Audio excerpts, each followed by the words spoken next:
So today we are going to go over what diastasis recti is and how to check for it. Okay, so basically diastasis recti is the separation of your core muscles. Okay, so your core muscles come down in the middle like this. The separation of these core muscles, so you've got a little gap in between, okay? This can either happen above or below your belly button. It is normal during pregnancy, and most women will have a gap within their abdominal muscles through pregnancy. If that gap doesn't close up within 10 to 12 weeks after pregnancy or postnatal, then that gap is then considered diastasis recti. Okay, so all you're going to do to check for diastasis recti is lie flat on your back.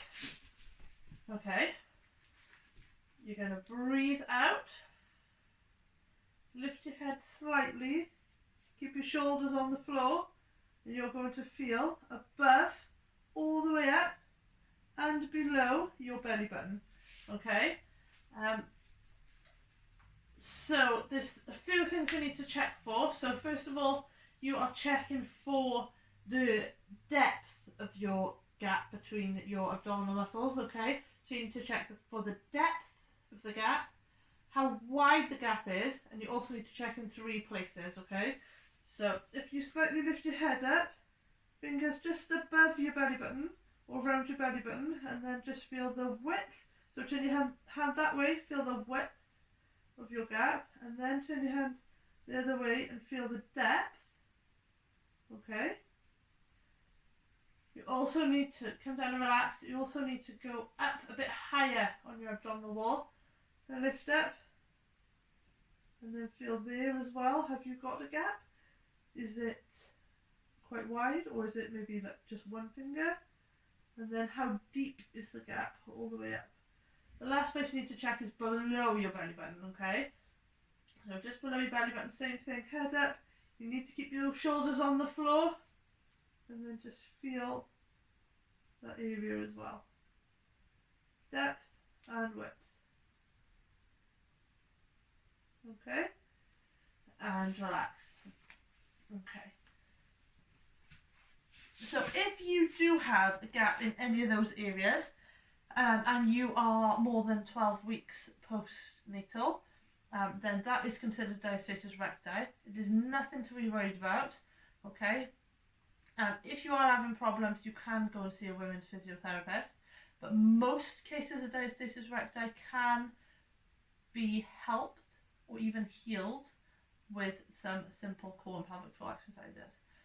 Okay, so do that test. If you do have diastasis recti, don't panic.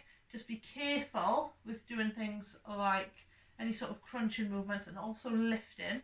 You need to make sure that you're engaging your core and pelvic floor. Not necessarily lifting as in the gym, but lifting your children, lifting the shopping. Okay, things like that.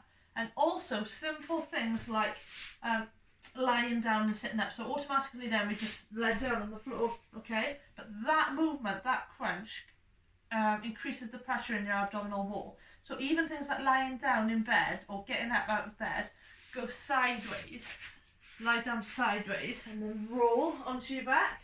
Little things like that can reduce the pressure in your core. Okay, and then obviously reduce the risk of making it any worse. So again, roll back up as well. But there are such small and simple exercises that you can do every day to improve and strengthen your core and pelvic floor. So if you do have diastasis recti and you're struggling, or you just want to strengthen it, if you're having any leakage or back problems, pelvic pain, things like that, give me a message and we can work on it. Okay. Okay, so within your core area, you have your transverse abdominals that come from your back and they wrap right round in front like a corset. Okay, you also have your rectus abdominals that are the 2 abdominals that run down the front of your abs, like your 6-pack muscles.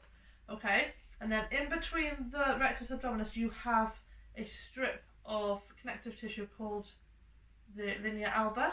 Okay, and that is the bit of tissue that we're working on. All right, so that linea alba that runs down the front that connects your rectus abdominis together. Okay, that's the muscle that we are working on. That's the muscle that sometimes becomes overstretched during pregnancy, and that needs to be strengthened again. Okay, so if your linear alba is strong, then your rectus abdominis muscles are tight together.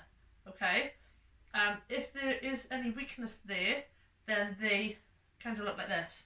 So they've got a little gap in between, and then if you do any core work, it pulls apart, or any crunch work, not core work, any strain or increased pressure on the core, on the pelvic floor, it pulls apart rather than binding together, which is why we need to strengthen this area. So what issues can diastasis recti cause? Okay, so diastasis recti can cause you to look pregnant postnatal or even a long time after birth.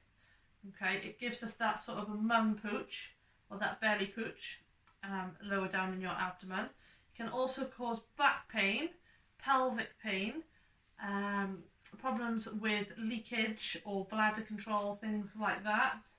Also, if you have diastasis recti, you have a lack of core support, which can lead to further problems such as hips, joint pain, back pain.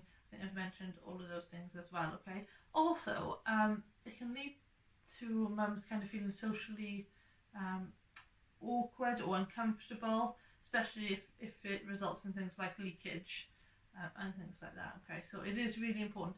If you do have diastasis recti, it's not the end of the world.